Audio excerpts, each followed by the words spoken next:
Tito Cesar. Oh. Santin, ang ginagawa mo rito? Alam ko po na ayaw niyo po akong makausap or ayaw niyo po akong makita. Gusto ko lang po sana humingi ng tawad sa inyo sa kasalanan ng tatay ko. Nung wala po akong tatay, kayo po yung naging ama ko. Napamahal na po kayo sa akin. Dahil po sa kabutihan niyo. Kaya po kapag nakausap ko na si tatay, pipilitin ko po siyang sumuko. Dahil yun po yung tama. Salamat.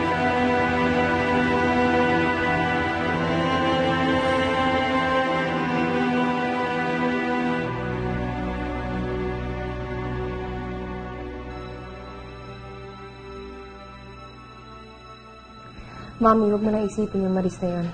You know how much I hate that woman. Ako nang bahala mag-isip ng paraan kung paano siya mapapaalis sa kumpanya. Pasensya ka na kung sa'yo ko'y pinapasa ang lahat ng problema sa restaurant. Hindi kasi ako matatahimik hanggat hindi nahuhuli ang Hector na yan. May naisip akong plano kung paano mahuhuli ang Hector na yun. Anong plano, Angeli? Paano? Diba kapag mahal mo isang tao at may mangyari ditong masama, pupuntahan mo. Bakit hindi natin kasuhan si Santina? Labasin natin na may kinalaman siya sa pagtakas ni Hector. Oras na malaman niya, nakakulong si Santina, sigurado ako magpapakita yung Hector na yun.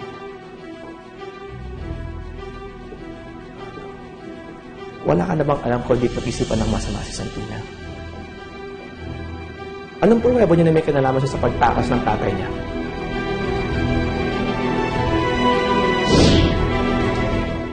Ayoko na dito, kuya. Tulungan mo akong makaalis dito. Ako gagawin ko lahat para tumahimik ang kaluluwa mo. Hanapan ko yung kuha ng sunog. Salamat, kuya.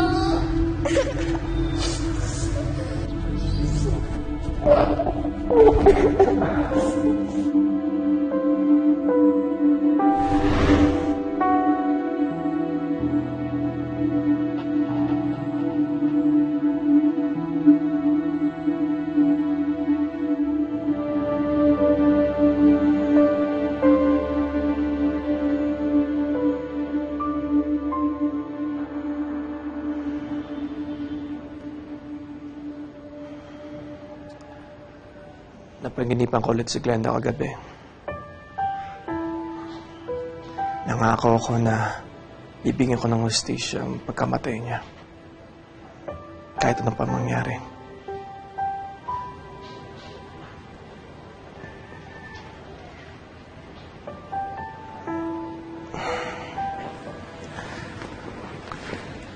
Santina, gusto kong malagot ang tatay mo sa kasalanan niya. Pero hindi ibig sabihin yun na idadamay kita sa kanya. Basta nangihigibawa pa rin ang pagmamahal ko sa'yo.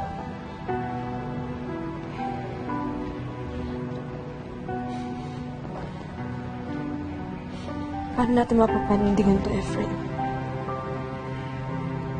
Hindi pa nga tayo nagtatagal. Ang dami na natin problema.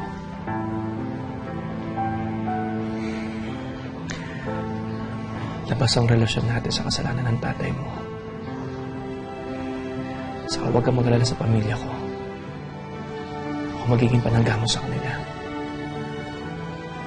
Basta kumapit lang tayo.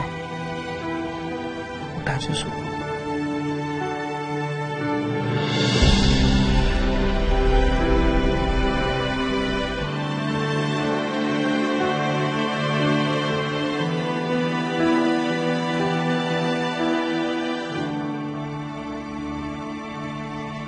Santina Marquez! Santina Marquez! Sandali lang. Santina Marquez! Mga pulis kami!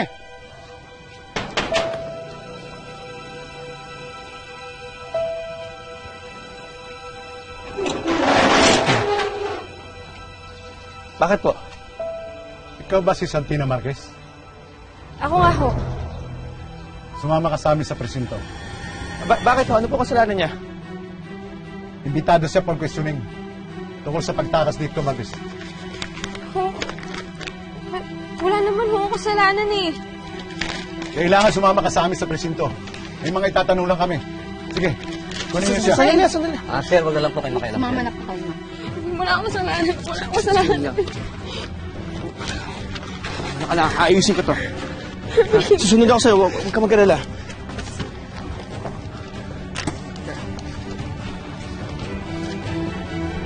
Tina, kumaka lang. Tulungan mo ako. Huwag ka mag-alala, susunod kita ha. Ayusin ko to, huwag ka mag-alala.